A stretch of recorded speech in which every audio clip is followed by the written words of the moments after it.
My name is Jennifer Gray Thompson, and I am the CEO of After the Fire. Welcome to the podcast, How to Disaster: Recover, Rebuild, and Reimagine. In this podcast, we bring you the very best practices, best hearts, and great ideas from other disaster-affected communities. Thank you for joining us.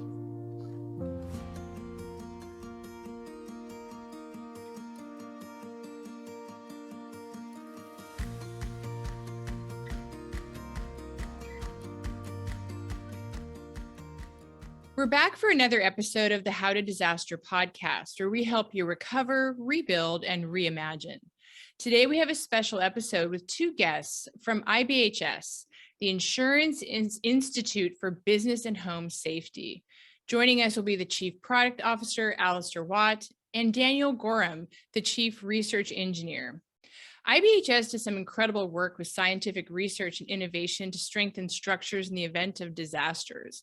They have experience with wind and rain, seismic, and now wildfire.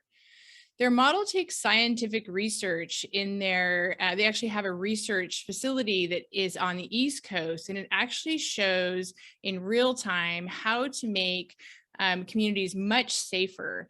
In the space of wildfire, we actually haven't quite had enough of this science done yet. And I'm so pleased that they have a new program about home hardening and how to actually really give your home a chance of surviving a wildfire.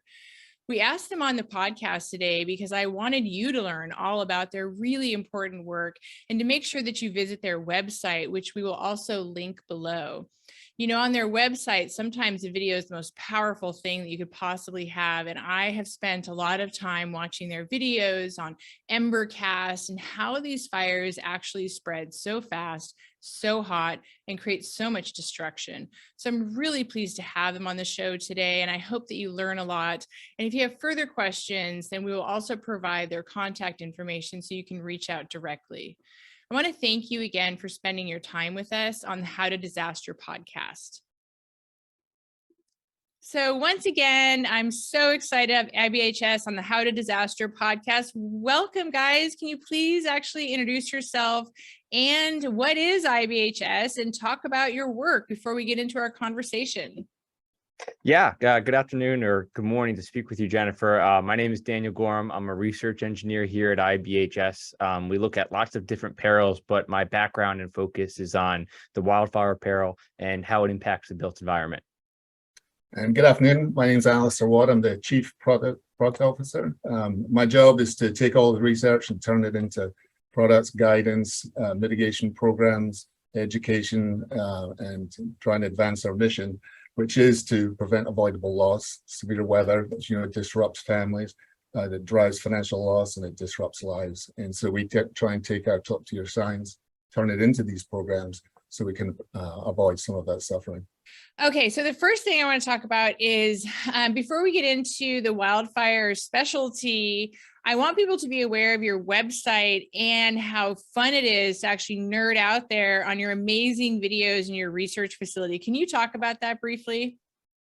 Absolutely. So if you really want to nerd out and read some of the detailed research reports or get linked to some of the peer-reviewed journals, that would be ibhs.org. And again, you can see different web pages for the 4 core perils that we focus on. That'd be high wind, think tornadoes and hurricanes, wind-driven rain, think hurricanes, severe convective storms and the hailstones that they create, and wildfire. So we have those 4 core perils, and you can look at previous research and some of the outreach that we've done there. That's ibhs.org. And for people that are maybe more homeowner and they live in an area that is prone to hailstorms and they want to take actions to be more prepared, more resilient, they can go to disastersafety.org. That takes the same research at ibhs.org and kind of translates it into something that a homeowner would be able to digest, maybe a weekend project. And disastersafety.org is going to have those, what you can do this weekend and some DIY stuff. But all of it is really based on the research that we do here, recreating the hazards and translating that into actionable things that people can do to be more resilient. One of the things that I love about IBHS is that, I've been working in this space for about 5 years nonstop, and the understanding of how these perils work is so much of it is anecdotal. And there seems to be sometimes a disconnect between the scientific community that's talking about it up here, and then, that relationship to the people who are boots on the ground who have to carry it out or somehow understand it. And so I just really want to applaud IBHS, because I feel like you all really bridge that gap, and you bring that scientific credibility, but also relatability to the subject. And I assume that is part of your mission. It is. That's exactly the mission of the product organization. So we like to bring people into the peril, as we talk about, and let them experience it. That we do that with our members on multi-day events. We call them disaster dynamics academies. And they're kind of fun. People get to play with hail. They get to play with wildfire within restrictions, of course. And also we go out in the community. So we work with other not-for-profit organizations to get the message out. We have brown bag lunches and trainings, and we'll go on tours with media to try and get everyone to understand our messaging. And so just quickly, for your membership model, who becomes a member of IBHS? So we are a 501(c)(3). We are entirely funded by the property insurance industry. So about 85%, 90% of the industry supports us. One of the reasons that we actually like that is because sometimes the insurance industry, we're dealing with these mega fires. It's not like we haven't had fires before, but we've had mega fires before. But this era of mega fires over the past 5 years in particular has been so discombobulating for the insurance industry, for the people, first and foremost, the wildfire survivors and the communities that we serve. So let's go ahead and get into this sort of new era of mega fires. And let's talk about some of the research that you've learned. And then I want to go into some of the simple things that people can do, the 5-foot rule, for example, to actually at least give themselves a shot. Let's start there with the era of megafires. Can one of you speak to that? Yeah, I can speak to that a little bit. And, first of all, acknowledging that fire and wildland fire is very much a natural phenomenon. I'm not an ecologist, but I know some very intelligent ones, and they talk about how ecosystems have evolved over millennia to need fire. One of the classic examples is pine cones that actually need the heat of low intensity fires to open up. And when those pine cones opens, the seeds come out and they germinate, and that's how trees, spread. So the idea that all wildfire is bad, I think, is part of the paradigm shift, when we think about mega fires. And again, that goes into the lineage of, Smokey the Bear and the most effective ad campaign ever, only you can prevent wildfires. And then as we think about, fires over the past several decades, again, not being a fire ecologist myself, but we can clearly see a trend in larger fires, not any given fire, but the total acreage is burned. And then the impact that those larger fires can have on, high value resources like homes, like communities. And that's how you think about, a fire burning in Alaska. You may not know about it. Could burn 200,000 acres. You'd never know. But a 2,000 acre fire in a high density neighborhood like California or in Colorado, and it destroys hundreds of homes, that catches our attention. And I think that's some of the shift as we think of this natural phenomena of wildland fire turning into these mega wildfires that have these devastating and catastrophic impact on us as humans. I think that's so important for people to understand that traditionally mega fires have meant, over 100,000 acres, but really now the definition is expanded for having an outsized impact on a community.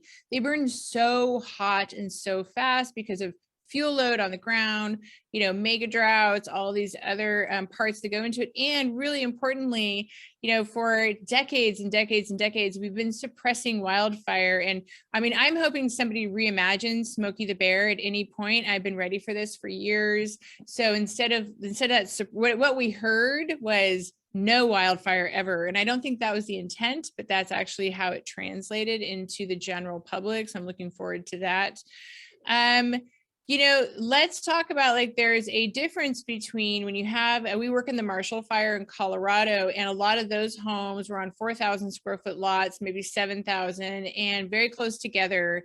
It's very hard. They're having a long conversation right now between the residents of who is unable to afford to build back unless they do not, institute some of the home hardening measures, or that's what they believe. And those who are saying, I won't build back next door to you unless you do. So let's start with suburban fires. Then I want to get into the more rural and then frontier wildfires, because it's really three very different types of recoveries.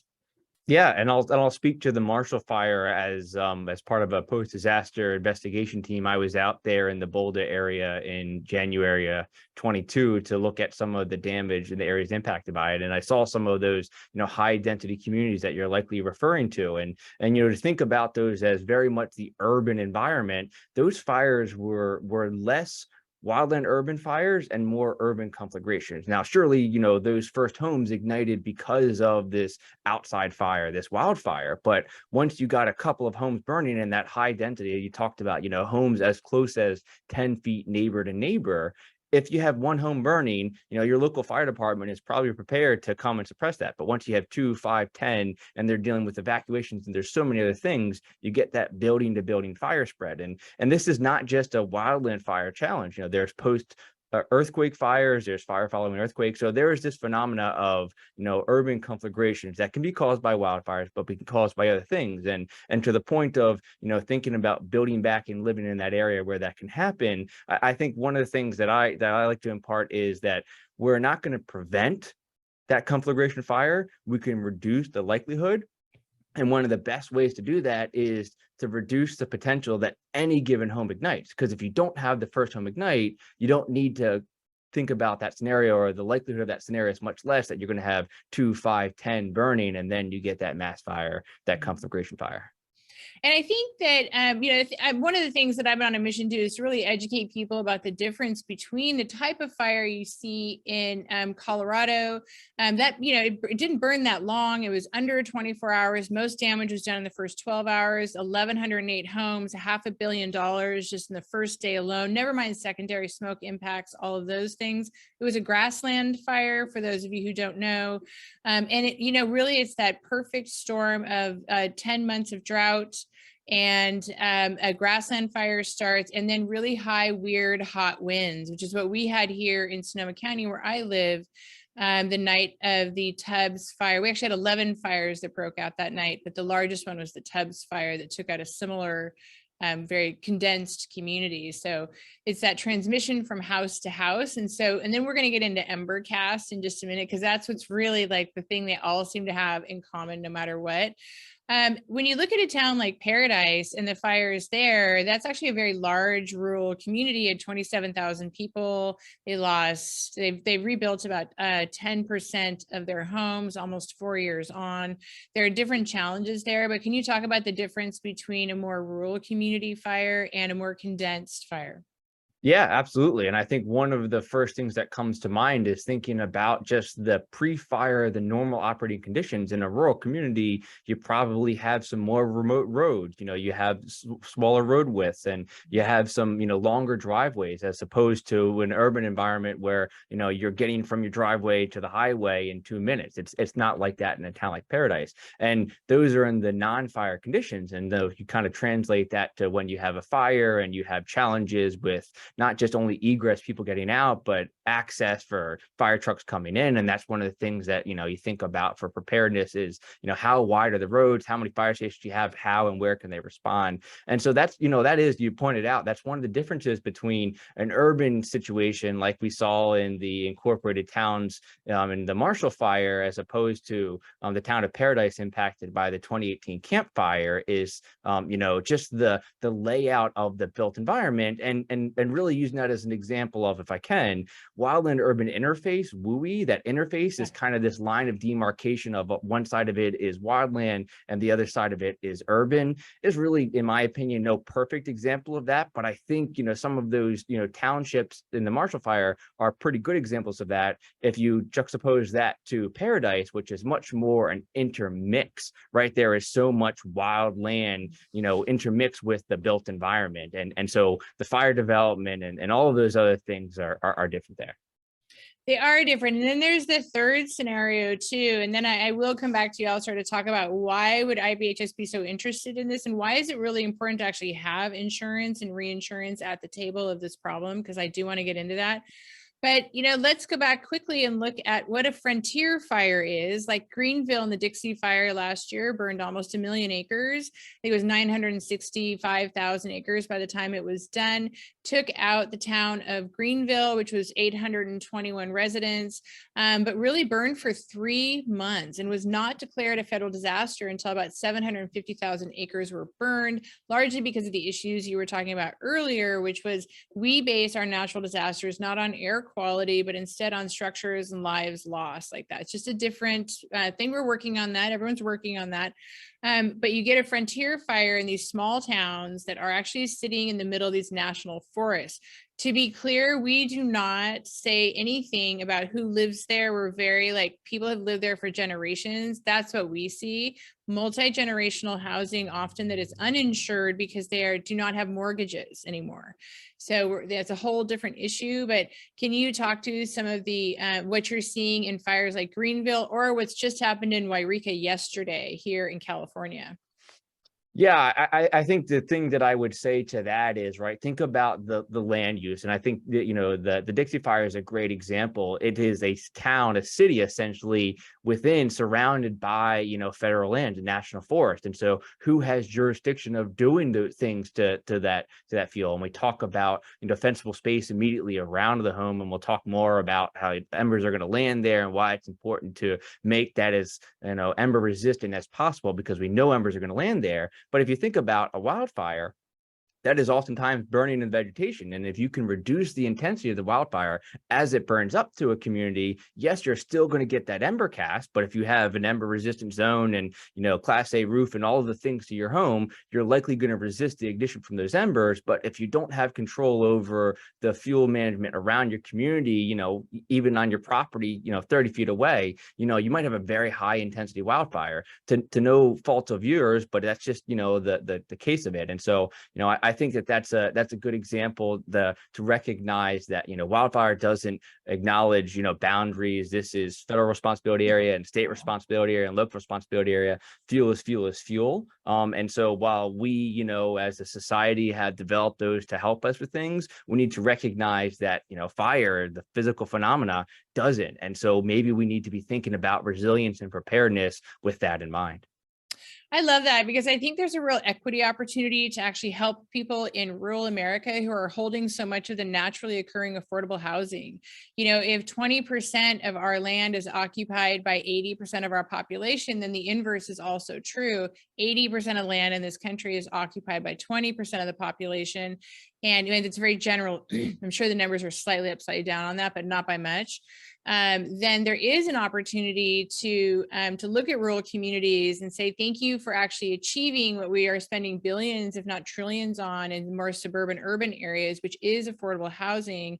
And we can look at naturally occurring affordable housing and find ways and incentives to actually help people who are often not low, high income at all, harden their own homes and at least stand a chance, while we're also mitigating the risk from our wildlands. And like that sort of collaborative effort, which is one of the reasons why it is important to have insurance at the table.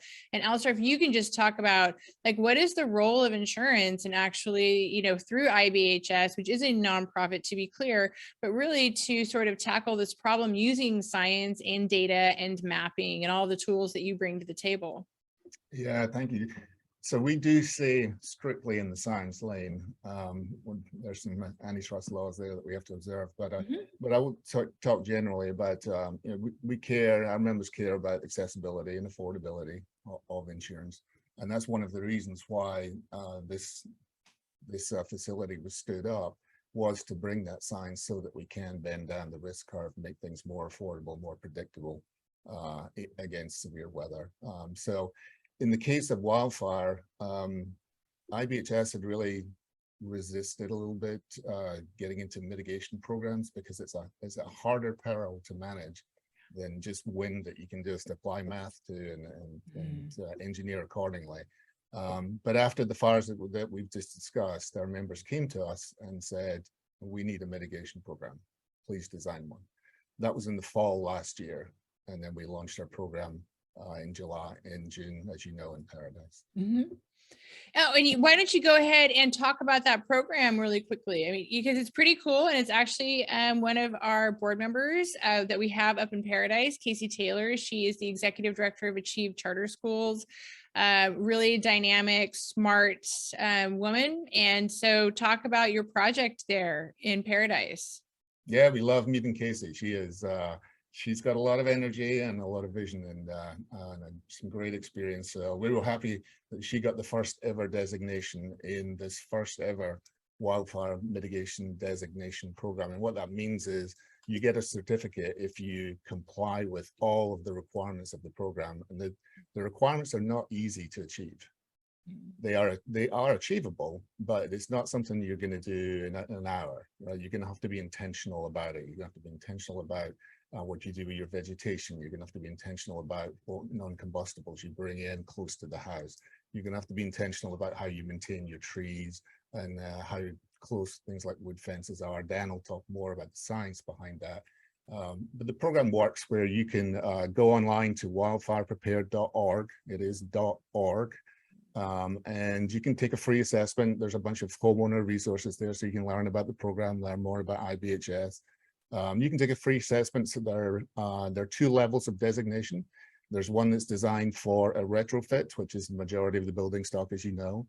And then the other designation, which is harder to achieve, is the plus designation, and that's designed for new builds. There's very little difference in cost, and Dan will probably talk a little bit about that in a bit.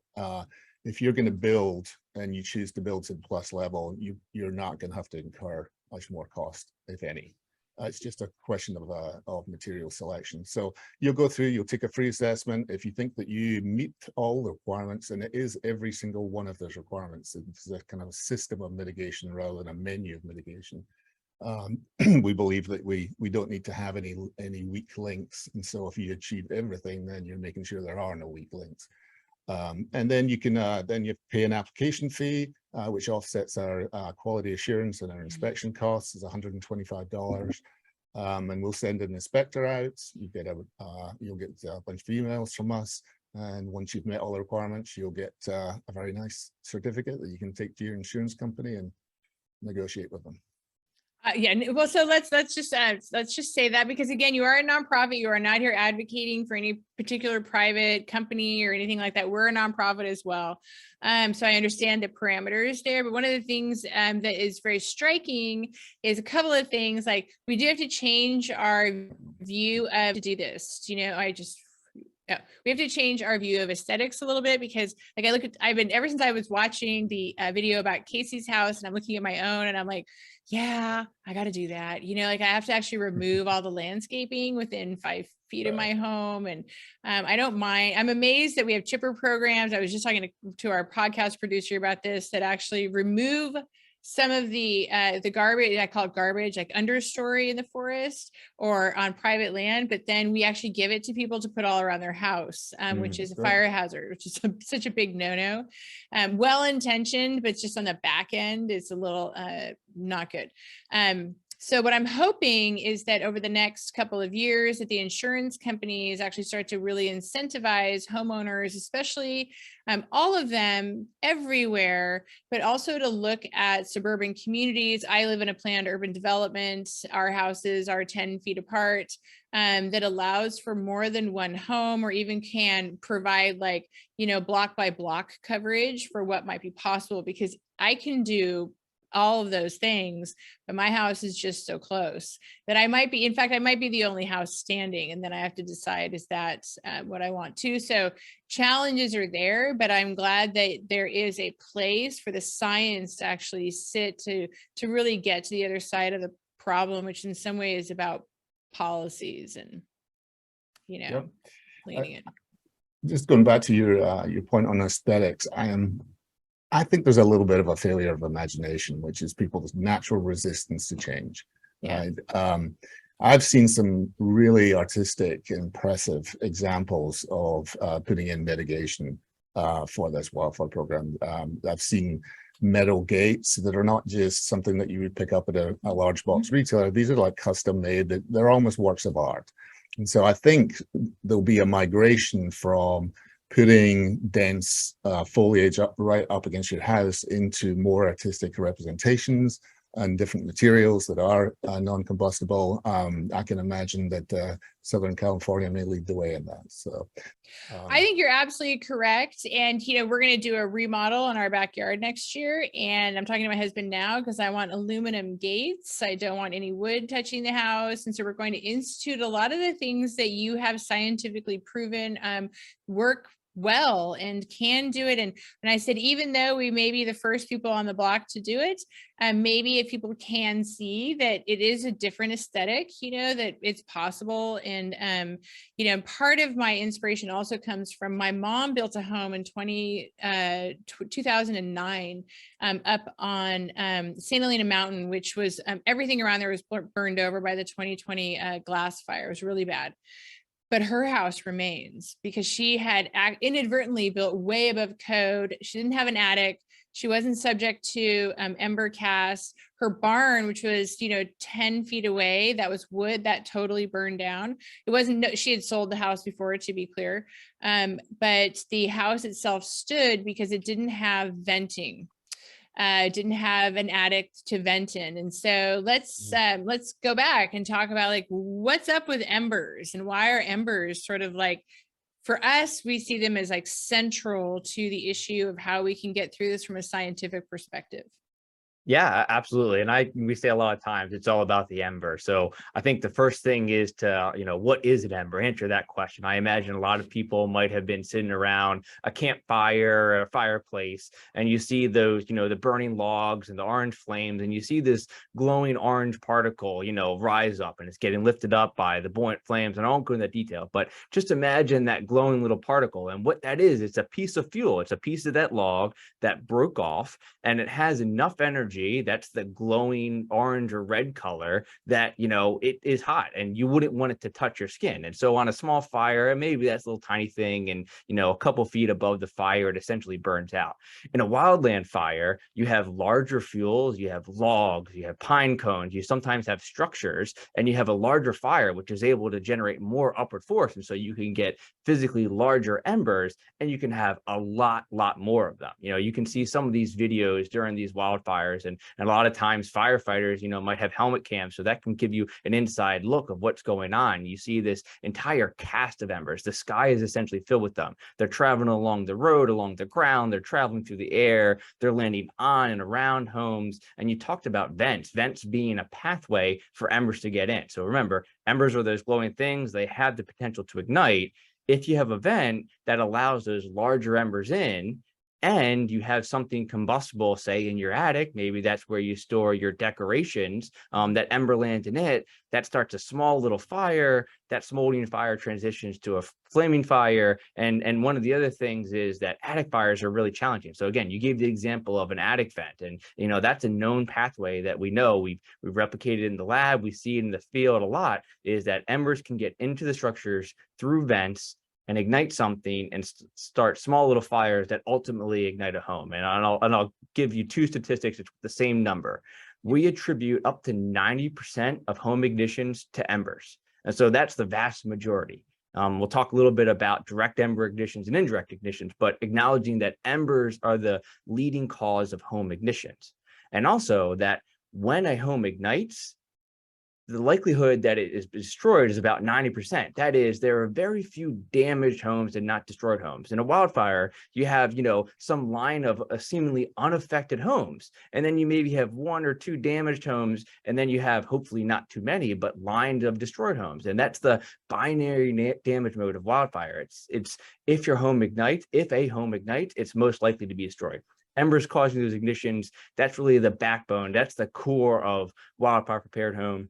That's the core of a lot of wildfire mitigation programs, is reducing the likelihood that the home ignites. And because embers are causing the majority of those ignitions, making your home and the area around it ember resistant.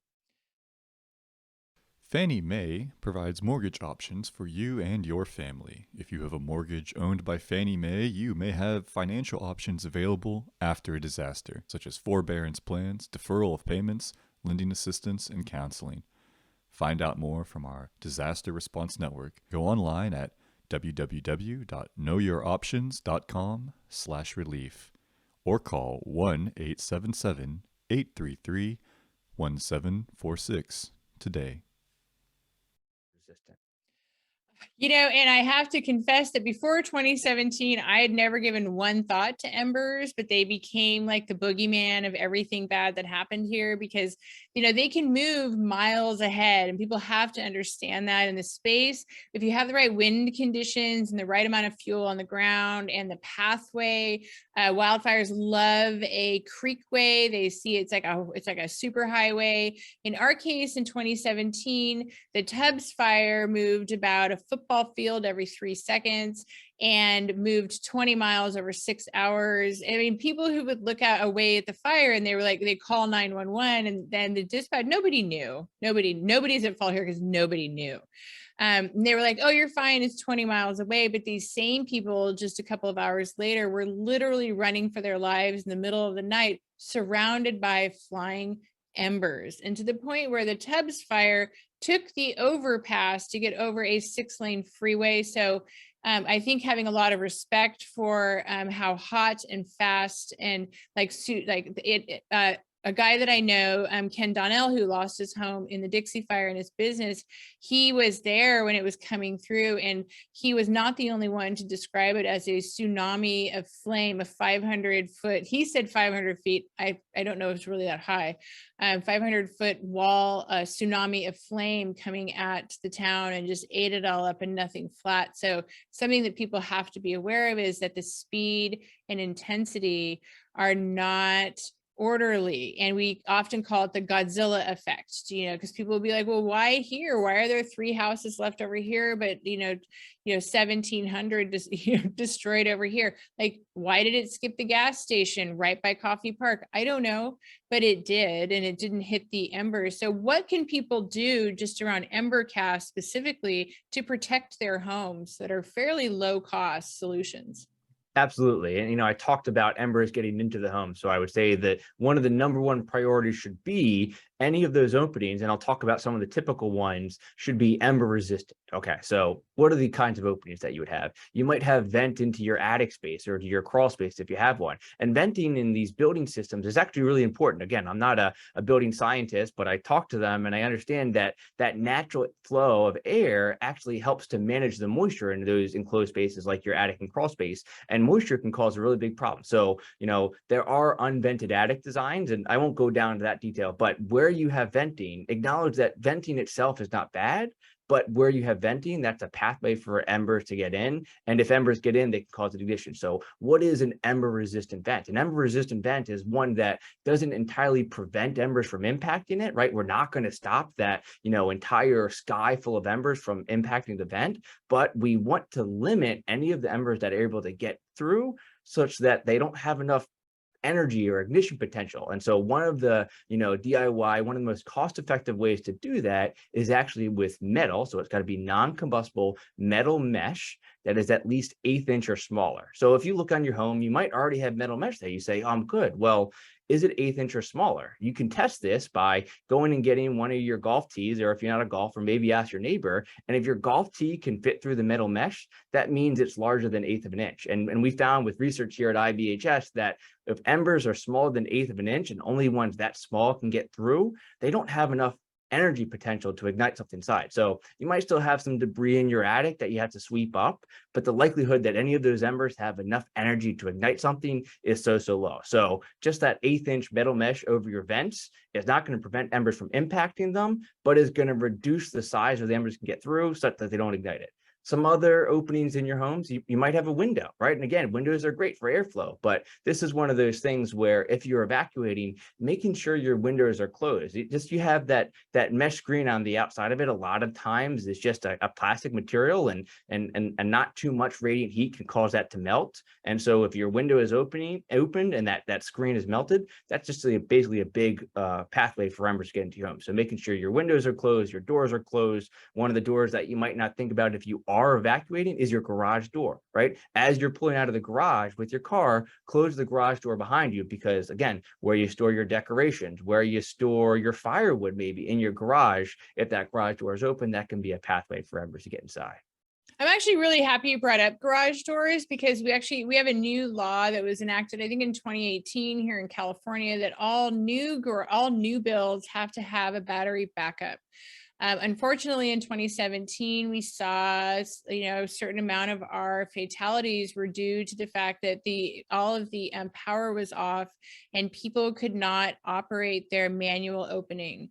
They were often older people, and unless you've practiced in a stressful environment, getting up on top of your car and then pulling that door open, it's not as useful as one might think unless you have a battery backup. So I'd really love to see that in more areas. I understand there's an extra cost involved. That could be another opportunity for another nonprofit that has, some kind of wants to help seniors or people who are disabled.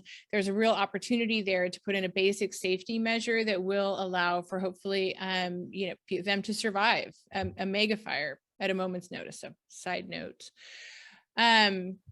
So I'd like to get into the part, I was really fascinated, actually. I think it was from one of the videos that you have about why it's so important to avoid, ladder fuels near your home, or what happens with the landscaping around your home in the event of a mega fire, which really leads back to your certification program.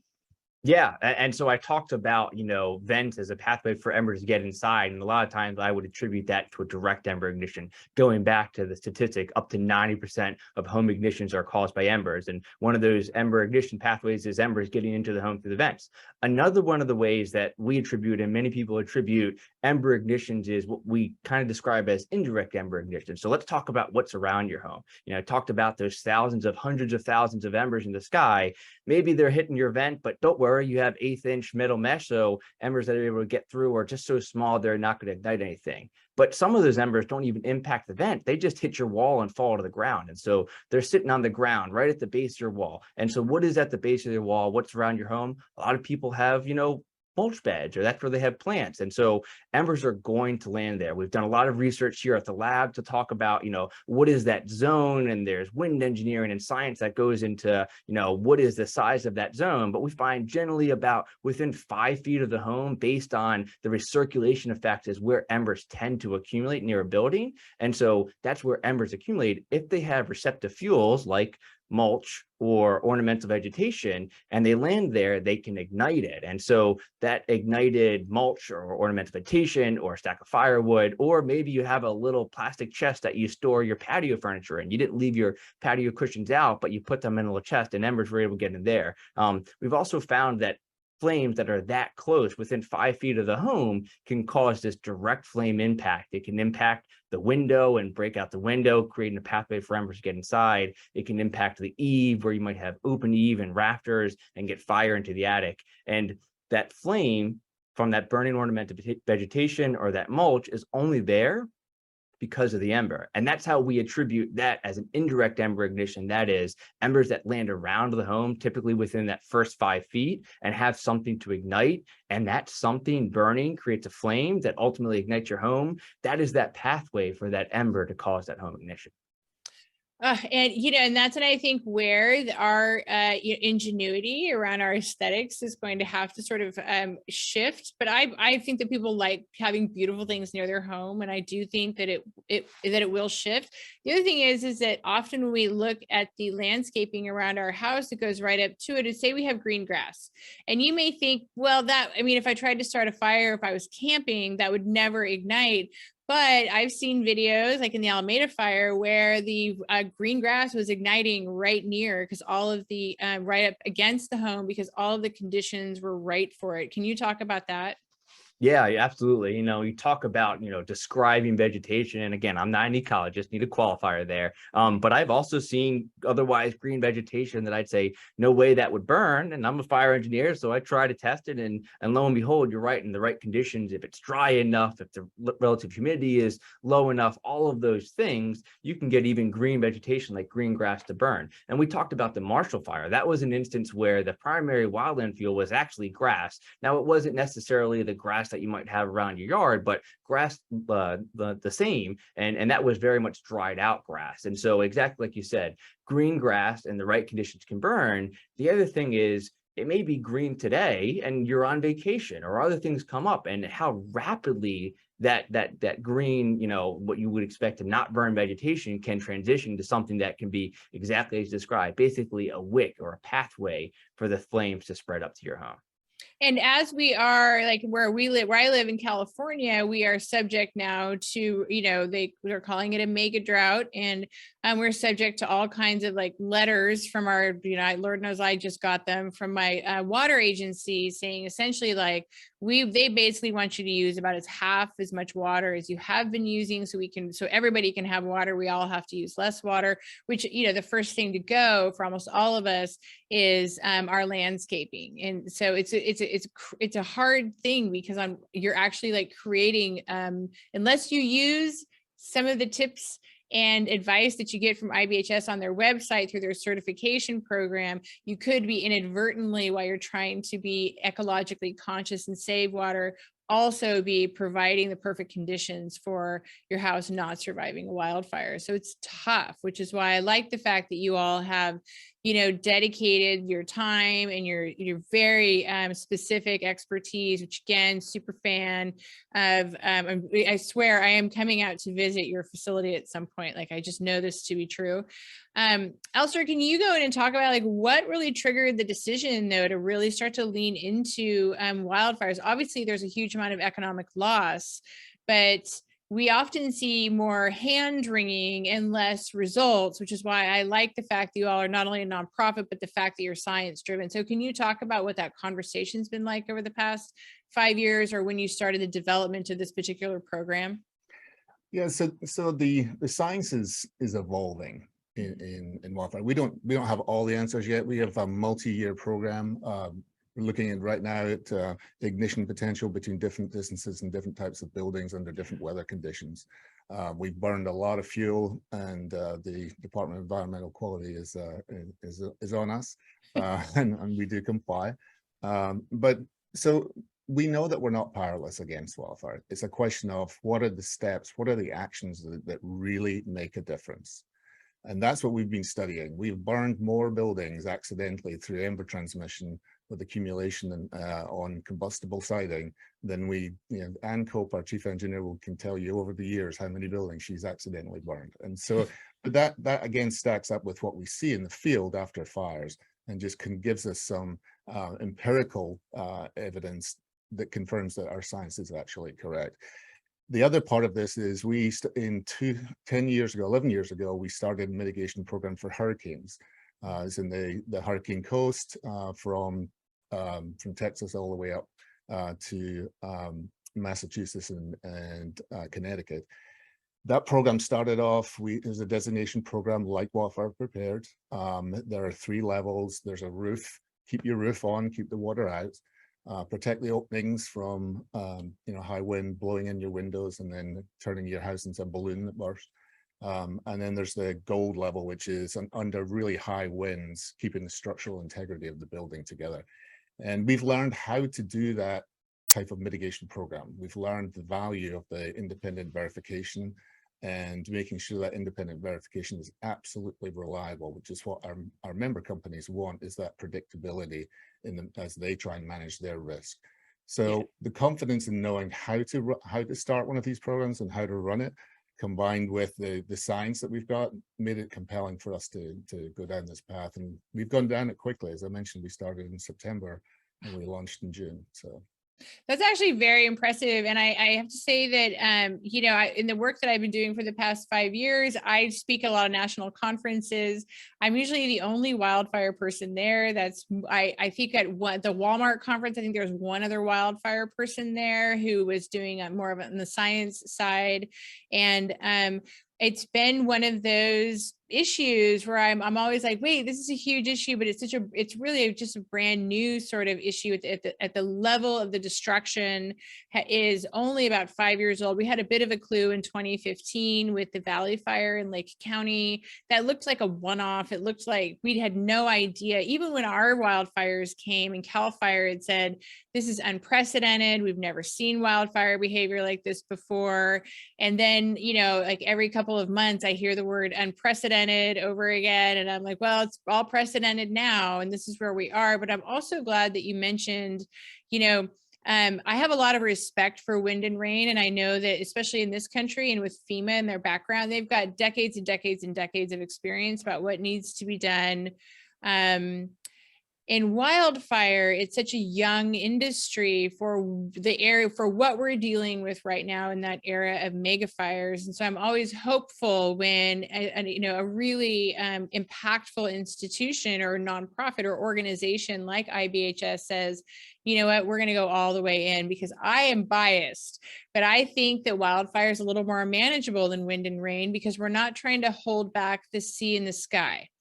You know, there's just things we can do to live alongside of these mega fires, but it's going to take organizations like yours. It's going to take collaboration from the U.S. Forest Service and then the state forest services across the way, the local government. It's a lot of collaborative modeling that has to go into solving the issue. And I just want to express my appreciation that IBHS is here now. So I just want to, if you want to comment on that.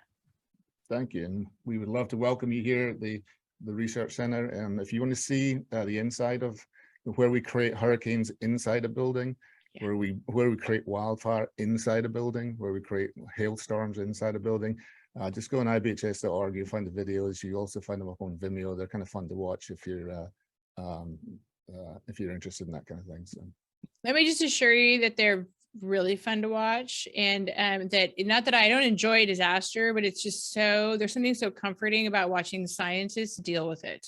So, you know, because we deal with a lot of the aftermath and the trauma and what happens there. And I deal in my job, I do a lot of education, especially for nonprofits and the for-profit sector, to understand that it's not the same as wind and rain. And the rebuilding process is just very different because it's so much longer. You're dealt with the hazards of this oily ash. It's not your campfire. It's completely different. And we don't even really start to rebuild until after year 1, which is it's just different. There's nothing left to muck, or, you know, none of those things exist. And so that you guys are in here with us, I think bodes well for where we're going to go in the future. So I'm wondering from either of you if there's something that you want to talk about that I haven't yet asked about, because I know I'm directing the conversation, but I'm really excited that you're here and I want to make sure that I'm touching on everything that matters to you. Dan, you want to talk a little bit about our Ember generators? Sure. Yeah. And, you know, and Jennifer, you talked about the videos, and Alister talked about recreating the hazards. And I talked about what you might see in the real world, and you can go on YouTube or Vimeo and see some of those. And, you know, one of the cornerstones of the Research Center, and we've actually been doing this for over 10 years, is to recreate that hazard. Exactly as you said, Jennifer, you know, in these real world events, a lot of times we're dealing with the post-event recovery, and we have questions about, well, what happened during? And some of those questions were the premise of building the Research Center, building this facility. And you can see the wall of fans, 105 fans that generate wind speeds of excess of 100 miles an hour. You know, all of that was intentional to recreate the hazard. And so specifically about wildfire and how important a role the embers play in building ignition, we can't, just create a wildfire out in the woods and safely just have it burn up the homes. And so we want to, again, safely and importantly from a scientific perspective, repeatably recreate that. And so as Alister alluded to, we have the Ember generator. So the fans, they can generate this wind speed. One of the important things, it's not a constant wind speed, it's a fluctuating wind speed, and that plays an important role in Ember transport, getting stuck in places and moving along. But the other side of that is, actually seeding that wind flow with the embers. So I talked about how you might have a campfire or a fireplace and the embers coming up. Well, we do that at a pretty large scale, and we actually intentionally create embers of the sizes that we might measure in the field. And so being able to repeatedly expose a known building at a known wind speed to a known amount of embers allows us to study, as Alister alluded to, the system of a building and how the roof interfaces with the wall and say like a dormer, and where the wall interfaces with the ground, like in that first 5 feet, and some of these other nuanced details like gable and vents or ridge vents or eave vents. And the Ember generators in the research facility allow us to do that controllably. And again, as you said, for science, like we're able to repeatedly do it. So it wasn't necessarily a one-off. We see it consistently. And that's an important part of, understanding this phenomena. I think so many people that have unfortunately experienced either during evacuation or just in the media wildfire, I think are getting this appreciation for embers, but then it leads to, well, what can we do about them? When we talked about the things that people can do, but another part of that is, as Alice, bring people in and see that in a controlled way and show, the picture over our shoulder here is a side by side. Both sides of that building are being exposed to the same embers. One side has flames on the ground and the siding burned up the siding into the eave. The other side was also experiencing embers, but because there was non-combustible rocks in that first 5 feet, the embers landed there, but they didn't have anything to ignite. And, again, that's an important part of taking the science, understanding it from the physical phenomena, and then also communicating that, translating that so people can understand why they should be creating this 0 to 5 foot, non-combustible zone, not because we don't like your rose bush, but because it plays an important role when embers land there. Well, I like it too, because, I sometimes say that, our real job is to provide, we navigate, after a wildfire, but a lot of it is just based on hope. Like there is something you can do. This is not inevitable. I think that sometimes people look at California or the West Coast, and I hear this from my friends who work nationally in disaster in other perils, and they're like, oh, Jen, no way do I want to do wildfire. Like it looks too scary. It's so complicated. It's so different from what we're used to. And I'm always like, well, why don't we just come along and learn in increments with me, because it's not going away. We actually need national people who have the skill sets and the science, the wherewithal, or the services and whatever it is, to not lean out, but instead lean in, because this is the reality of what's happening. And that includes, we need to get to a place where insurance companies can and do insure these areas that are, in the middle of the wildland urban interface. That, again, wildfire doesn't really care about that. It's going to go where it's going to go, but it does give us some guidelines. And so I just really want to thank IBHS for being a part of the solution that is actually going to provide people with a path forward, because there's so much trauma involved that a sense of helplessness can also prevail in these disasters. That's why we need you, and I just want to thank you for that. Yeah, one thing I'd like to add to that is we conduct a lot of social science. We do focus groups. We do statistically significant research too. Fairly high standards from our science researchers, so we like to replicate that in the social sphere. And what I'll tell you is that people understand the threat of a hurricane because they can see it, and it's on TV. It's on TV. You remember Hurricane Dorian was on TV for 2 weeks, and approaching the United States. At one point, we thought it was going to make a direct hit in Florida, and so people kind of understand that, but is it really going to happen to me? I don't know. Tornadoes, people are like, nothing I can do about that. And there is, because even like an EF5 tornado is not EF5 all the time. it's going up and down and bouncing around, and then the lower wind speeds, the EF0 and EF1, there are mitigation steps you can take with the fortified standard to make your house have a better chance of surviving and you returning to it faster. So there's failure of imagination there, and it's not going to happen to me. But I'll tell you, the research that we did in California, people understood the risk. Mm-hmm. They just said, tell me what to do about it. Yeah. And the sentiment in Paradise right now, I was out there in Nick's sandwich shop a couple of weeks ago, and the owner was telling me that the sentiment is you're going to spend a little bit more to build it right, or you're not going to build it at all. Yeah. And that's a very different place to come from as you consider taking on mitigation steps. I do think it's worth noting that they are on November 8th, they will be 4 years post-disaster. So, for these newer, more newly minted communities, after a disaster, what they want to do is get back everything that they had before. And we are always sending the message that that doesn't exist after it happens, but you can reimagine about how you're going to move forward, which is part of what the service that you all are bringing to that reimagining of it. We don't see that same sort of alignment in all wildfire communities that are more newly minted into the space. But I think, though, that there is an opportunity for national nonprofits. I see it definitely coming down from FEMA. Very happy about that. And organizations like IBHS and people in the private sector to say, hey, you know what, let's bring the costs down of doing all these things. We're going to have I love the golf tip, by the way, I'm going to take that with me.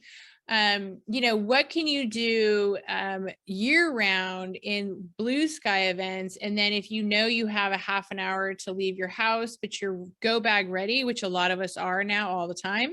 You have a plan for your animals.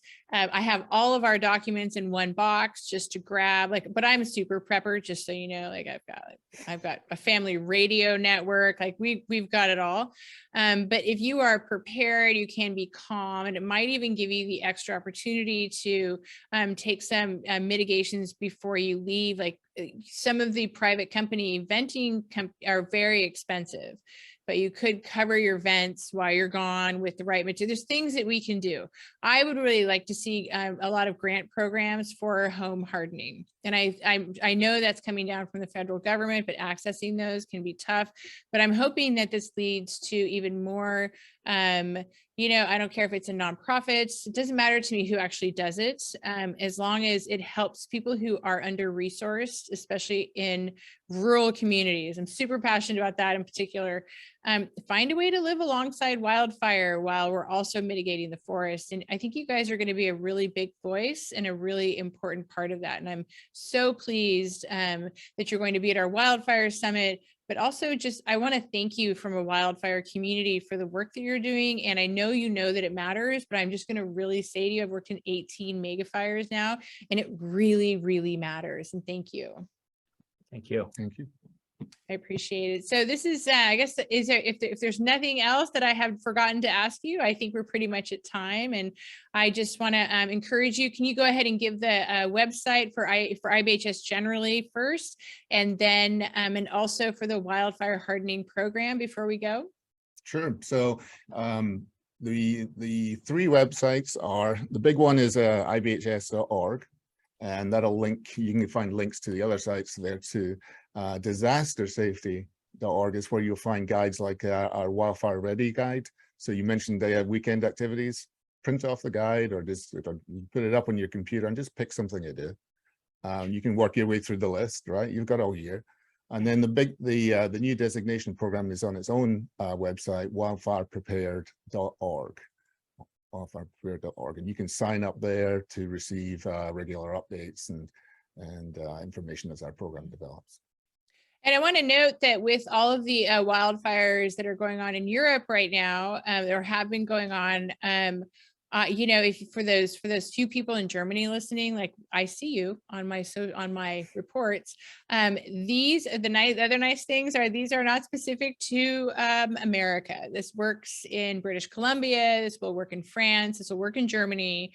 These same ideas are universal because, again, fire doesn't really care what your nationality is. It's just going to do what it wants to do. And that's the era that we're in, and we can make it through as long as we do a lot of this kind of work together. So thank you again for being on the How to Disaster podcast. Thank you. Thanks, Jennifer. Thank you for joining us on the podcast, How to Disaster. For more information, please visit our website at afterthefireusa.org. And if you liked this video, please hit subscribe.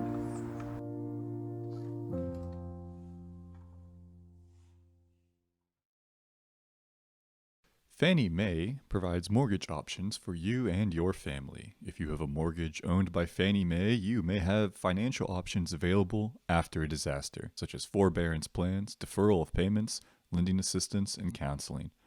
Find out more from our Disaster Response Network. Go online at www.knowyouroptions.com/relief or call 1-877-833-1746 today.